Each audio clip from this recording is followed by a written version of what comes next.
Eu nasci há 100 anos atrás. E não tem nada de Curitiba que eu não conheça demais.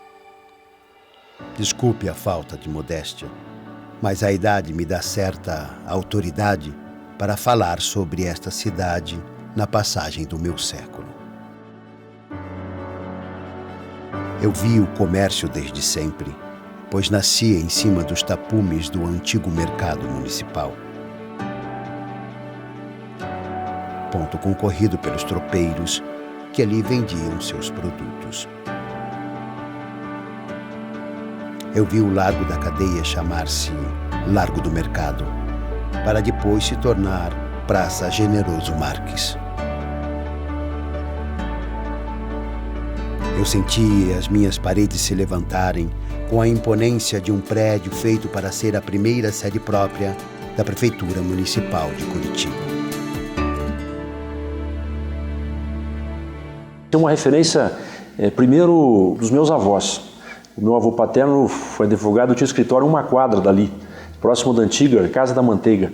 Ficava uma quadra do Paço da Liberdade. O meu avô materno trabalhou com madeira há muitos anos, morava na Marechal Floriano, tinha a madeireira dele, e o caminho para a Praça Tiradentes passava também por esse trecho. Então, boa parte da vida dele foi por ali. Pessoalmente, eu estudei na Faculdade de Direito, então a Galeria Andrade era meu caminho de rotina para ter acesso à Rua 15, à Rua das Flores, e depois ir também para outros lugares da cidade. Mas eu acho que a maior de todas é do meu pai, que foi vereador em Curitiba e foi, eu acho que da última geração de vereadores que trabalhou nesse prédio.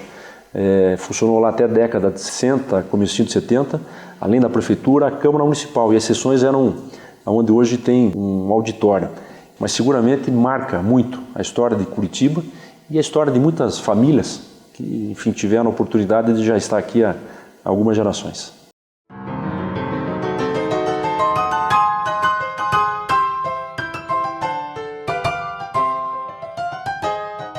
Eu vi a importância reinando nos salões da Câmara de Vereadores. Presenciei a definição do horário dos bondes. Levei pessoas notáveis pelo primeiro elevador da cidade. Houve debates sobre a viabilidade do Plano Agache e fiz parte do começo de uma nova era.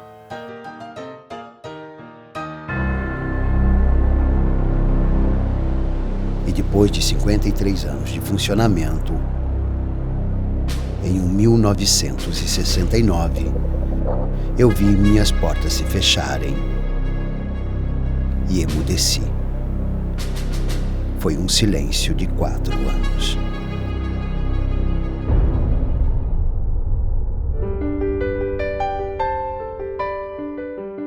Reabri as portas como Museu Paranaense, agora com experiências que me concediam preparo para que eu começasse a vestir o hábito da cultura.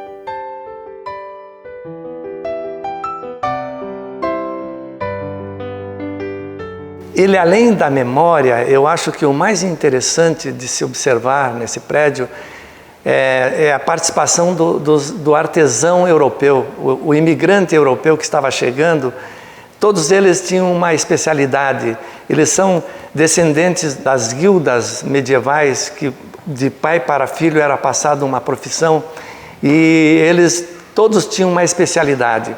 Então, olhando esse prédio, além da memória que ele representa, eu acho que mais importante é a representação dele pela identidade do curitibano, daquele curitibano que estava lá nascendo com essa cultura que até hoje representa e é distinta de todos os outros brasileiros.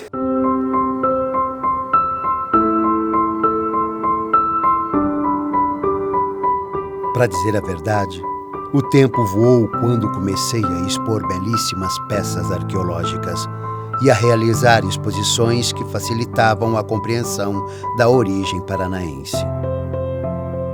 Não era mais a era da relevância de decisões, mas de muita reverência ao passado. Todos os que vinham até mim saíam com a sensação de terem crescido um pouco mais em conhecimento.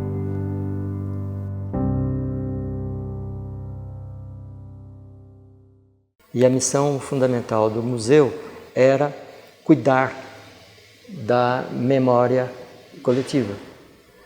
Era usar o acervo de que ele dispunha para fazer com que se pudesse contar a história do Paraná. Sobretudo, com o seu acervo, que deveria ser bem estudado, dar condições para que o visitante pudesse reconhecer a identidade cultural paranaense.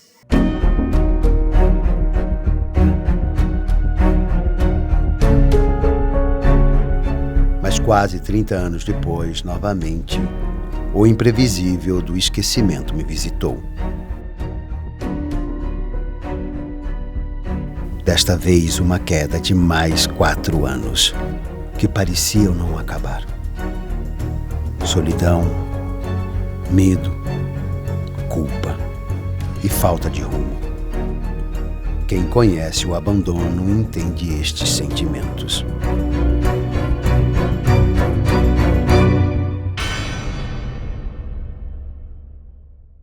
É um sentimento muito ruim, porque como cidadão, como comerciante, como morador dessa cidade, né? E dessa redondeza principalmente, porque nós morávamos aqui na frente também. Fazia muita falta isso. E as pessoas se perguntavam, e, enfim, a gente não criava uma busca, né, de o porquê. Simplesmente víamos e pesávamos muito por tudo, né? A gente, enfim, não gosta muito desse abandono. O Paço da Liberdade é um ser vivo, apesar dos seus 100 anos de existência, onde já foi prefeitura, onde já foi museu, e depois foi abandonado por um período bastante longo, e daí, felizmente, a Federação do Comércio, o SESC, por que não também o SENAC, fizeram um trabalho de reconstituição daquilo que foi o passado, fazendo um restauro de toda aquela história fantástica que já passou por aqui. E hoje nós temos aqui um centro de cultura para irradiação não só para Curitiba, mas para o estado do Paraná, da onde se realizam aqui diversas atividades culturais no sentido, inclusive, turístico do estado do Paraná, transformando o eixo turístico da cidade de Curitiba, que passa hoje aqui pelo Paço da Liberdade.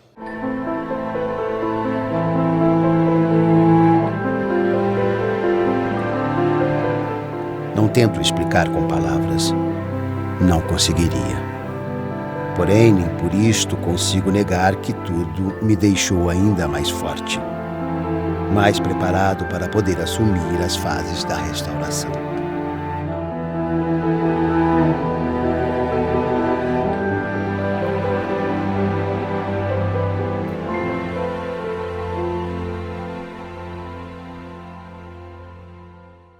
Aqui o mais, digamos, inusitado e instigante, que não havia em nenhum detalhamento do projeto, não fazia parte do projeto, foi na medida que a gente fez os restauros de pisos, a gente percebeu a existência ainda dos elementos da arqueologia do que foi o primeiro mercado, municipal da cidade. E a 1 metro abaixo desse edifício estaria o substrato do que foi a Curitiba do fim do século XIX.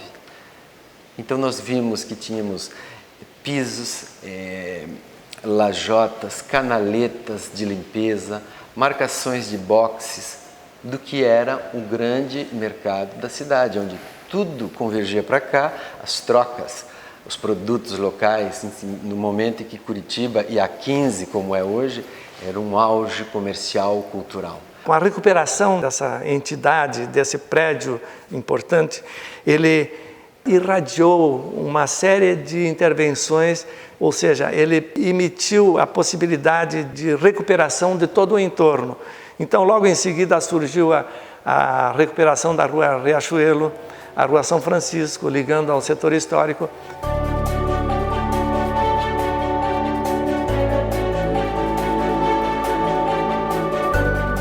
Bem, agora eu não sei falar apenas do que eu vi em mim, mas também de tudo o que aconteceu no meu entorno. Eu era prefeito de Curitiba quando restauramos e revitalizamos o Paço da Liberdade. A Prefeitura e a FEComércio devolveram à cidade um dos seus ícones históricos, transformando o local em uma unidade cultural das mais frequentadas por aqueles que vivem ou visitam Curitiba. Hoje, podemos comemorar esta data com muita alegria por ter devolvido, há 10 anos, esta peça viva da nossa história, não só para os curitibanos, mas para todos os paranaenses. Tenho muita honra de ter participado de todo esse processo. Sim, outro dia mesmo recebi pessoas de todos os cantos na minha sala de atos.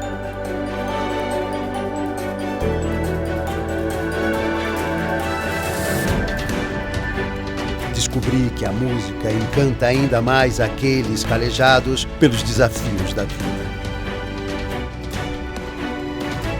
Sem essa revelação, eu não entenderia quem sou. E sem tal percepção, eu jamais saberia o significado da liberdade de viver para a cultura.